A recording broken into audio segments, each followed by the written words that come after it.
Batman has featured and has played the main character in many animated TV shows throughout Batman's entire history. I'm not going to talk about Batman 66 because that is live action, but Batman has been a part of a lot of great TV shows, and I'm not even gonna lie to you, a lot of these TV shows are finger licking good. A lot of these TV shows have rewatchability, man. You can rewatch all of these shows and you will still feel happy as if you're watching it for the first time. And these shows I'm talking about are Batman the Animated Series, The Batman in 2004, Batman the Brave and the Bald. In my honest opinion, Batman the Brave and the Bald is the most comic accurate DC show I have ever seen in my entire life, and dare I say, the most comic accurate superhero animated TV show. The second one right after it is Avengers Earth's Mightiest Heroes. Then we also have Batman Beyond, and even though the new Batman Adventures is sometimes mid, sometimes borderline ass, the overall perception that I have for the new Batman Adventures is that it is pretty good to nearly great, so I will also count that as well. And unfortunately, man, throughout Batman's entire tenure, we are also going to be witnessing and experiencing some ass or some mid shows like Batman Caped Crusader. That show was hot buns. Even though Bruce Wayne himself did not star as the main character of the show was still revolving around the Batman mythos, and the show was Batwoman. Batwoman was hot buns. I wish that slop was never introduced into our innocent eyes. Then we also have some mid or boring or forgettable ass shows like The Adventures of Batman that started in 1968, or The New Adventures of Batman that started in 1977.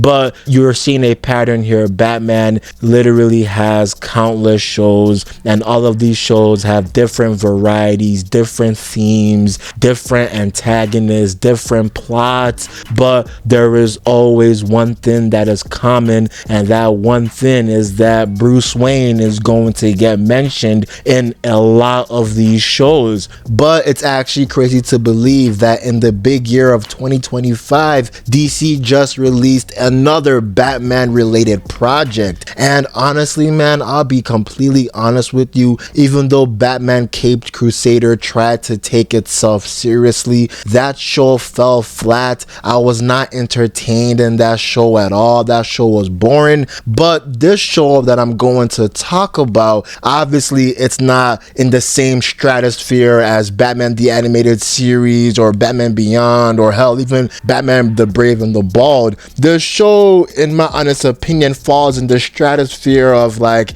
the Justice League actions, you know, or like the Crypto and the Superdog. But this show actually made me entertained. This show actually put a smile on my face, even though this show's plot is very linear and is not really that enthralling or exciting. This show is a fun watch. You can have a good time watching it. If you're with your kids or your little brothers or sister, you can, you know, put the show on, you can have a laugh, you can have a good time, you know, you can remove your brain from your head and you could just be mindless, because this show is just pure mindless fun. And the show that I'm talking about is called BatFam, and the show is starring Batman and Damian Wayne, Alfred Pennyworth, Alicia Pennyworth, a new character that is Alfred's niece, Ra's al Ghul, Man-Bat, Commissioner Gordon, and a surprise, and this surprise is Volcana. The reason why Volcana is in this show is because Volcana, prior to the events of this show, Volcana was a criminal. She was working alongside Killer Frost and Cyclone and other villains, and she was a career criminal. She was a bank robber. She was pulling off a lot of heists, and when she was pulling off this heist, right, we will later know that she got slimed out by her best friend. But as she was pulling out this heist, you know, she got mortally wounded. She was about to die. She got left for dead by Killer Frost. Killer Frost snaked her just so that she could get double the amount of money that they were already about to get. She did not want to share this load with Volcana. So in light of this, Batman, he came onto the scene. He witnessed Volcana nearly dying. So he only thought of one plan, and this one plan was to take Volcana to the Lazarus pit, because by this time Batman and Ra's al Ghul, they were already on speaking terms. They were already cordial with each other, because I'm pretty sure Damian Wayne probably got born around this time, so their beef probably ended. So Batman, he now throws Volcana inside the Lazarus pit, but Volcana, you know, she was resisting the Lazarus pit, and this fundamentally destroyed her, because usually the Lazarus pit will revive you to the same age as you were when you died. But Volcana actually got revived as a child, as a preteen that goes to middle school. So Batman, he saw this, he felt a lot of pity for Volcana. He did not want to make Volcana go back to foster homes, because Volcana had a horrible upbringing, because her mom neglected her. Even though her dad loved her, her dad ultimately had to neglect her as well, because she was a nuisance as she was a kid, because she did not know how to control her powers. She was just lashing out, and she was just throwing her fireballs at everyone. So she eventually had to go into foster homes and shit like that. That was when she met Killer Frost as a kid. But Batman, he did not want that for Volcana, so he brought her into the Wayne family as a stepdaughter, aka now Batman is her stepdad. And for the most part, in the beginning, Volcana, she did not want to make friends with Damian. She did not trust Batman. She did not care about Alicia Pennyworth. Hell, she was even trying to conspire against Alicia Pennyworth in the first episode. She was manipulating Damian Wayne so that they could actually frame Alicia Pennyworth, even though Alicia was immediately exonerated from these accusations. But Volcana, she would later build some bonds with Damian. She would later trust Alfred, Batman, and the whole Bat family, even Man-Bat and Ra's al Ghul. And then she would now eventually embrace her time as a superhero during the season finale. So I liked seeing Volcana's character growth and character build. She went from being a cold, stoic, angry, and vengeful kid to being still kind of a stoic, angry, and vengeful kid, but she eventually built some trust with the family, and she actually is starting to love the family as if the family was her own. Because remember, basically she is a new person, you know, she is a child going to middle school. She needs help, she needs guidance, and Batman is the one that is going to help her in this regard. But Batman, I want to speak on Batman a little bit, because this Batman is not your traditional Batman. This Batman is not the Batman that we have been seeing in media for the last couple of decades. This Batman is not broody. This Batman is not mean. Sure, yeah, this Batman can lie, because he did keep his secret from Alicia Pennyworth, and he did keep a lot of secrets from Damian Wayne, but this was just to make sure that they would not get hurt. But this Batman is not a hateful person. He is not spiteful. He is not vengeful. He is resembling the Batman the Brave and the Bald's Batman, because these Batmen have one thing in common, and the thing that they have in common is that they both feel like a pre-crisis campy Batman, where Batman, he's happy-go-lucky, he laughs, he smiles a lot, he cracks a lot of jokes, you know, he likes to mingle with people. even though this Batman sometimes is a recluse, and this Batman sometimes will tell his family to not accompany him during a mission, and this Batman kind of wants to work alone in some specific scenarios, this Batman resembles the Batman the Brave and the Bold version, because both Batman, they welcome friendships, they welcome communications, they welcome connections, they welcome support, they welcome help, they welcome bonds, they welcome trust. And this Batman, he actually likes to work with people. That's a real breath of fresh air, because you know, most Batman adaptations, they don't feature a happy Batman or a friendly Batman. You know, they mostly feature a stoic and a brooding Batman that actually started in Batman's first appearance during 1939 and 1940, but it was actually popularized during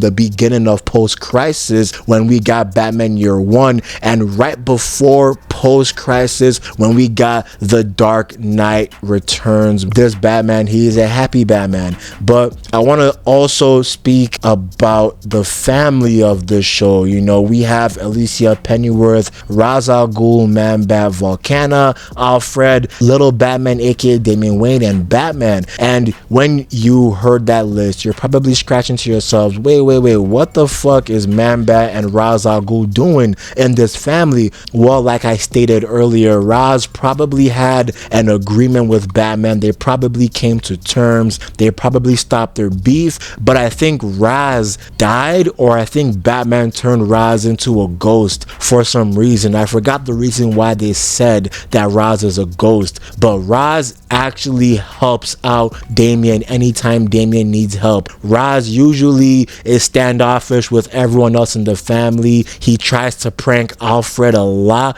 but anytime Damian Wayne needs help, he always tries to help. We saw this in the first episode when Damian was trying to get some help from Ra's, but Ra's now showed Damian that orb that unfortunately released that demon, because Damian was trying to see if Alicia Pennyworth was trustworthy or not. But that just shows us that this Ra's al Ghul will do anything for his grandson. And Man-Bat aka Kirk Langstrom is here because even though him and Batman were enemies before, he was also an anti-hero, and he actually also helped out with Gotham and with other cities. So Batman trusts Langstrom enough so that Langstrom can live inside the Wayne Manor. But there are other cameos and there are other characters in the show, like the members of Evil, and this group, quote unquote, called Evil is a group of rehabilitated supervillains like Copperhead, Giganta, Killer Moth, and King Tut. And these supervillains, they actually want to start a new leaf because they have been embarrassed by Batman and other superheroes, probably Wonder Woman for Giganta, but they have been embarrassed so much that they just don't want to live that life anymore. And we actually see a glimpse of their evilness when the Joker, I will get to him later, he actually mind controlled all of these supervillains and he lied to the public. He was masquerading that these supervillains stopped trying to get reformed and these supervillains returned to their criminal ways. And we saw that they actually became proficient criminals instead of being known as klutz or dumbasses, you know. So I like seeing that little type of scene, in my honest opinion. But now that I name dropped the Joker, I'm going to talk about the Joker because the Joker actually introduced other characters into the show, like Solomon Grundy, Clayface, the Mad Hatter,